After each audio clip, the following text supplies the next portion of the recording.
and thus it comes to 10 lakh acres only in 4 states. Total area of Hindu religious institutions. And आप कहते हैं कि देखिए औकाफ में 8 लाख एकड़ है। एक कानून लाओ कि हिंदू लॉ में कोई अपनी सेल्फ एक्वायर्ड प्रॉपर्टी केवल बेटों को नहीं दे सकता, वहां महिलाओं का हक होना चाहिए। There was a right of non-Muslims also to make a waqf. और 1954 में और 1995 में जो प्रावधान लाया गया उसमें यह लिखा गया कि केवल मुसलमानों को वक्फ बना सकते हैं, कोई और नहीं बना सकता, प्रॉपर्टी नहीं दे सकता। और 2013 में जो संशोधन लाया गया, ये जो रोक थी वह खत्म हो गई। अब ये जो 2024 का अभी कानून बना है उसमें वापस ये कहा गया कि केवल मुसलमान ही वक्फ दे सकते हैं। वो तो अलग बात है, मैं केवल छोटी सी बात रखना चाहता हूं। मैं as far as the 17th century, and I'll give you a judgment of the Madras High Court, which observed that it is common for the Hindu zamindars to have Muslims in their territories to make Muslim endowments. Similarly, in Arur Singh versus Badr Deen, Lahore High Court upheld the right of a Hindu to make waqf of his property for a Muslim graveyard. After independence, Nagpur High Court upheld the right of a non-Muslim to create waqf. और हमारे प्रधानमंत्री जी, इनकी मैं बड़ी इज्जत करता हूं, हमेशा कहते हैं वन नेशन वन लॉ। तो अगर वन नेशन वन लॉ होना है तो बताइए भाई साहब कि ये केवल कहना कि मुसलमान ही वक्फ दे सकते हैं, ये किस किस्म का लॉ है? ये किस किस्म का लॉ है? और ये भी कहना कि मुसलमान को पहले 5 साल मुसलमान बने फिर तय करना होगा कि तुम वक्फ दे सकते हो कि नहीं। अरे भाई, प्रॉपर्टी मेरी, मालकियत मेरी, चैरिटी में मैं देना चाहता हूं, आप कौन होते हो कहने को नहीं दे सकते? ये कौन सा कानून है? ये छोटी सी बात है, ये कौन सा कानून है? मैं हिंदू हूं, हिंदू होकर भी मैं दे सकता हूं। ये तो मेरी मर्जी है ना, प्रॉपर्टी तो मेरी है, आपका तो कोई हक नहीं। तो पहली बात तो ये कि ये आपने प्रावधान रखा क्यों? अगर आप one law one nation one law की बात करते हो कि सारे धर्मों पे लागू करो, कोई भी दे सकता है। पहली बात ये। दूसरी बात एक नड्डा साहब ने बड़ी अच्छी कही कि देखिए ये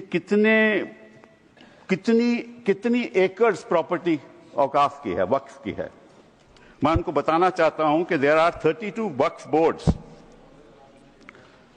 in this country in different states merely supervise administration of waqf properties in their respective states. But please note kar lijiye Nada ji, total area of Hindu religious institutions in Tamil Nadu, Andhra Pradesh and Telangana respectively is 4,47,000 in Tamil Nadu, 4,65,000 in Andhra, 87,000 in Telangana, 723 acres with Tirumala Tirupati Devasthanam, and thus it comes to 10 lakh acres only in 4 states.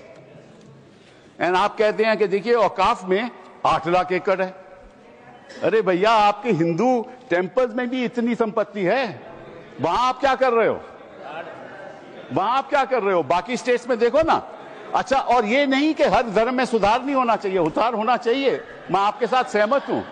Hindu धर्म में भी सुधार लाना चाहिए, लाना चाहिए ना, हिंदू धर्म भी सुधार लाना चाहिए।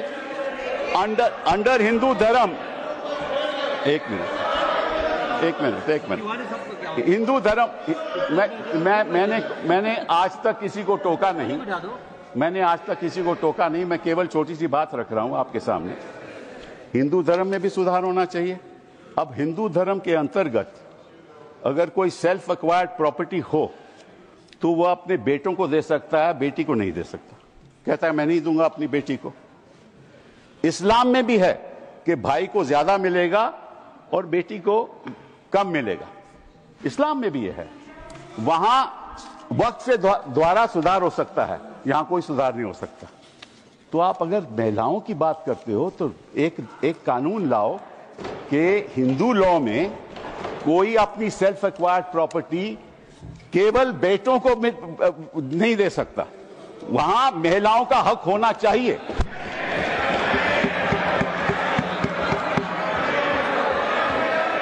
और आप हमें ये आश्वासन दो,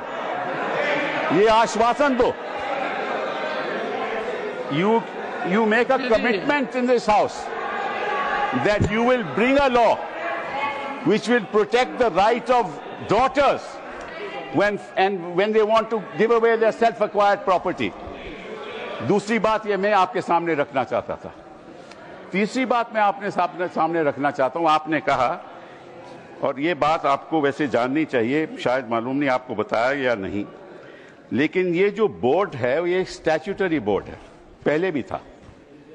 इसमें कोई नॉमिनेट नहीं होता था। मैं आपको बताता हूं क्या वो स्टैट्यूटरी बोर्ड था। Most nominees were of the government, पहले भी। MPs are there, judges of Supreme Court, High Court, civil servants were there. And the chief executive officer of the board is a civil servant.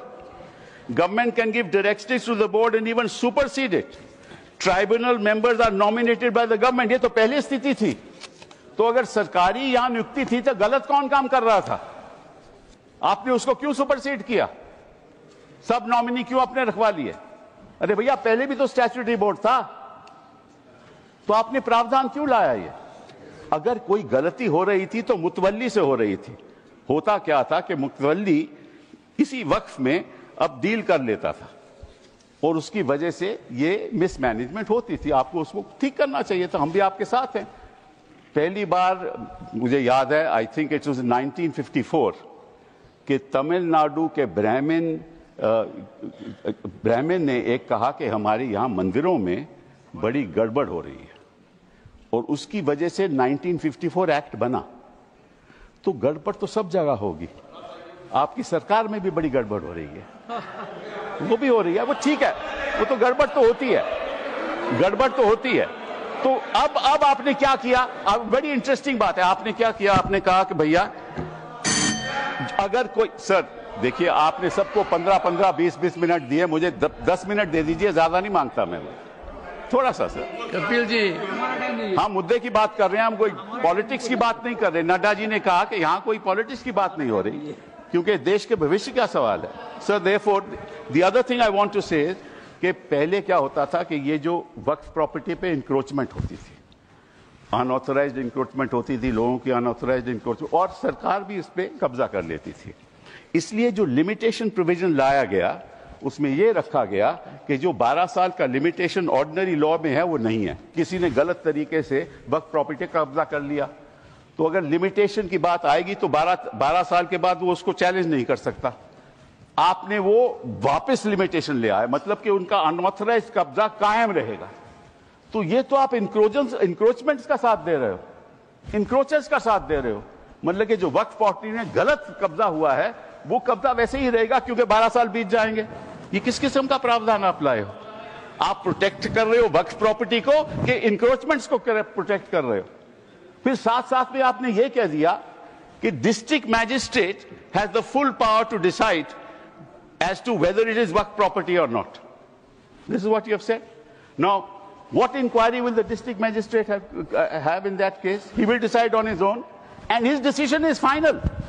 You were talking about Article 21 of the Constitution and said कि ये जो वक्फ जो council है, इनका decision कैसे final हो सकता है, वक्फ बोर्ड का डिसीजन कैसे फाइनल हो सकता है, ये तो चैलेंज ही नहीं हो सकता in a civil court. Which decision of the district magistrate will you challenge in a civil court? You have said in this law that the decision of the district magistrate is final. And when he decides that this property is not waqf property, that cannot be challenged till he gives a final decision. So you can't deal with that property. You give finality to it. और वो जो आपने रखी है बात कि ये जो इंडाउमेंट्स हैं, ये जो वक्फ है, इसकी जो ट्राइब्यूनल की डिसीजन है, ये फाइनल रहता है। ये आपने कहा ना। नो, अगर वो ट्राइब्यूनल का डिसीजन फाइनल रहता है तो सिविल कोर्ट को तो कोई हक नहीं उसको चैलेंज करने के लिए। यही बात हिंदू इंडाउमेंट्स एक्ट में है। हिंदू इंडाउमेंट्स एक्ट में जो उनका मैनेजमेंट है उसका डिसीजन फाइनल है। Thank you Kapil. तो अगर हिंदू इंडाउमेंट्स का डिसीजन फाइनल है वो तो आपको कोई आपत्ति नहीं, यहां ट्राइब्यूनल का डिसीजन फाइनल है तो आपको आपत्ति है।